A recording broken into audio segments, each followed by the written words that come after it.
जय श्री राम भक्तजनों, आप सभी का स्वागत है। श्री रामचरितमानस कथा के वार्षिक पाठ के 129वें दिन की कथा में। श्री रामचरितमानस वार्षिक पाठ में हम प्रतिदिन 3 दोहे पढ़ते हैं, जिससे हमारी संपूर्ण रामायण 1 वर्ष में पूर्ण हो जाती है। जिन भक्तजनों के समय की कमी रहती है, वे प्रतिदिन मात्र 10 से 15 मिनट देकर श्री रामचरितमानस कथा का पाठ करके अपने जीवन को सफल बना सकते हैं। श्री रामचरितमानस कथा का पाठ करने से हम अपने दैनिक सामाजिक जीवन में आने वाली कठिनाइयों को आसानी से पार करते हुए अपने जीवन को सफल व सुखमय बना सकते हैं। श्री रामचरितमानस श्री तुलसीदास जी द्वारा रचित हिंदी अवधी भाषा में लिखा हुआ ग्रंथ है, जिसे कोई भी व्यक्ति आसानी से पढ़ सकता है। इसको पढ़ने के लिए संस्कृत के ज्ञान का होना आवश्यक नहीं है। इसलिए आप सभी से अनुरोध है कि आज से ही श्री रामचरितमानस का मंगलमय पाठ आरंभ करें और अपने जीवन में सफलता प्राप्त करें। श्री रामचरितमानस कथा का पाठ करने से पूर्व हम शिवशंकर भोलेनाथ व पार्वती माता को प्रणाम व आह्वान करते हैं कि वे भी हमारी श्री रामचरितमानस में सम्मिलित हों और हमें अपना आशीर्वाद प्रदान करें। बोलो जय श्री रामचंद्र की जय। तत्पश्चात सभी गुरुजनों, सभी देव देवताओं को भी प्रणाम व आह्वान करते हैं कि वे भी हमारे श्री रामचरितमानस में सम्मिलित हों। शुरू करते हैं आज की कथा। सांझ समय सानंद निर्भो गयो कैकई गेहे, गविनु निर्ठुरता निकट किय जनु धरि दे संधे, मंगल भवन अमंगल हारी, द्रवौ सुदशरथ अजर विहारी, धरी दे सने। संध्या के समय राजा दशरथ आनंद के साथ कैकेयी के महल में गए, मानो साक्षात स्नेह ही शरीर धारण कर निष्ठुरता के पास गया हो। कोप भवन सुनी सकुचे उराऊ, भय बस अगहुड परई न पाऊ, सुरपति बसई महाबल जाके, नरपति सकल रह रुख ताके। कोप भवन का नाम सुनकर राजा सहम गए। डर के मारे उनका पांव आगे को नहीं बढ़ता। स्वयं देवराज इंद्र, जिनकी भुजाओं के बल पर राक्षसों से निर्भय होकर बसता है और संपूर्ण राजा लोग जिनका रूप देखते रहते हैं, सो सुनी तियरिस गयो सुखाई, देखे हो काम प्रताप बढ़ाई, सूल कुली से असी अंगन अंगव निहारे, तेरथिनाथ सुमन सर मारे। वही राजा दशरथ स्त्री का क्रोध सुनकर सूख गए। कामदेव का प्रताप और महिमा तो देखिए, जो त्रिशूल वज्र और तलवार आदि की चपेट आदि की चोट अपने अंगों पर सहने वाले हैं, वे रतिनाथ कामदेव के पुष्प बाण से मारे गए। सभय नरेशु प्रिया पही गयो, देखी दशा दुखो दारुण भयो, भूमि शयन पटु मोट पुराना, दिए डारी तन भूषण नाना। राजा डरते डरते अपनी प्यारी कैकेयी के पास गए। उसकी दशा देखकर उन्हें बड़ा ही दुख हुआ। कैकेयी जमीन पर पड़ी है, पुराना मोटा कपड़ा पहने हुए है, शरीर के नाना आभूषणों को उतार कर फेंक दिया है। उमती ही कसी उबेसता भावी, अन अहिवातु सोच जनु भावी, जाई निकट निरपु कह मृदुबानी, प्राण प्रिय के ही हे तु रिसानी। उस दुर्बुद्धि कैकेयी को यह कुवेशता बुरा वेश कैसी फब रही है, मानो भाभी विधवापन की सूचना दे रही हो। राजा उसके पास जाकर कोमल वाणी से बोले, हे प्राण प्रिय, इसलिए रिसाई अर्थात रूठी हो। दशरथ कैकेयी संवाद और दशरथ शोक सुमंत्र का महल में जाना और वहां से लौटकर श्री राम जी को महल में भेजना। के ही हेतु रानी रिसानी, बरसत पानीपति ही निवारई, मानहु सरोस भुअंग भामिनी, दिसम भांति निहारई।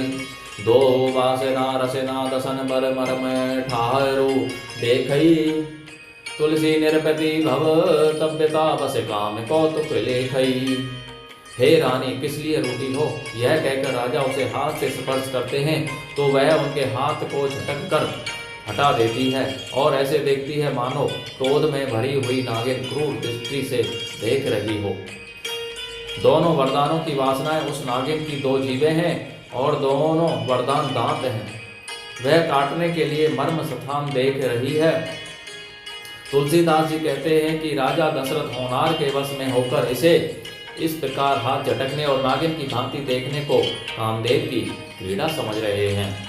बार बार कह राउ सुमुखी सुलोचनी बिक बचेनी कारण मोहि सुनाऊ गजगामिनी निज कोप कर मंगल भवनी मंगल हारी द्रवऊ सुदशरथ अजय विहारी। राजा बार बार कह रहे हैं, हे सुमुखी, हे सुलोचनी, हे कोकिल वाहिनी, हे गजगामिनी, मुझे अपने क्रोध का कारण तो सुना। अनहित तोर प्रिया के जा के कीन्हा के ही दुई सिर के ही जमो चहलीना कहू के ही रंग के ही करो नरेसो कहू के ही नृप ही निकासों देसो। हे प्रिय, किसने तेरा अनिष्ट किया? किसके 2 सिर हैं? यमराज किसको लेना अपने लोक को ले जाना चाहते हैं? कह किस कंगाल को राजा कर दूं और किस राजा को देश से निकाल दूं। सकऊं तोर अरि अमरो मारी कहा कीट बपुरे नर नारी जाने सी मोर स्वभाव बरोरो मनु तब आनन चंद चकोरु। तेरा शत्रु अमर अर्थात देवता भी हो तो मैं उसे भी मार सकता हूँ। बेचारे कीड़े मकोड़े सरीखे नर नारी तो चीज ही क्या है। हे सुंदरी, तू तो मेरा स्वभाव जानती ही है कि मेरा मन सदा तेरे मुख रूपी चंद्रमा का चकोर है। प्रिया प्राण सुत सर्वसु मोरे परिजन विरजा सकल बस तोरे जो कछु कहूँ कपटू करी तो ही भामिनी राम सपथ सत्य मोही। हे प्रिय, मेरी प्रजा, कुटुंबी, सर्वस्व संपत्ति, पुत्र, यहाँ तक कि मेरे प्राण भी, ये सब तेरे वश में अधीन है। यदि मैं तुझसे कुछ कपट करके कहता हूँ तो हे भामिनी, मुझे 100 बार राम की सौगंध है। बिहसी मांगो मन भावती बाता भूषण सजे मनोहर गाता घरी को गिरी समुझी जिए देखो बेगी प्रिया परिहर ही कुबेसु। तू हंसकर प्रसन्नता पूर्वक अपनी मनचाही बात मांग ले और अपने मनोहर अंगों को आभूषणों से सजा। मौका बेमौका तो मन में विचार कर दे। हे प्रिय, जल्दी इस बुरे वेश को त्याग दे। यह सुनी मन गुनी सपद बड़ी बिहसी उठी मति मंद भूषण सजती बिलोकी मृगो मन हूँ के रात निबंध मंगल भवन मंगल हारी द्रवौ सुदशरथ अजय बिहारी। यह सुनकर और मन में राम जी की बड़ी सौगंध को विचार कर मंद बुद्धि कहकर हंसती हुई उठी और गहने पहनने लगी, मानो कोई भीलनी मृग को देख कर फंदा तैयार कर रही हो। पुनी कह राहो सुहृद जी है जानी प्रेम कुल की मृदु मंजुल बानी भामिनी भयो तोर मन भावा घरे घरे नगर आनंद बधावा। अपने जी में कैकई को सुहृद जानकर राजा दशरथ जी प्रेम से पुलकित होकर कोमल और सुंदर वाणी से फिर बोले, हे भामिनी, तेरा मन चीता हो गया। नगर में घर घर आनंद के बधावे बज रहे हैं।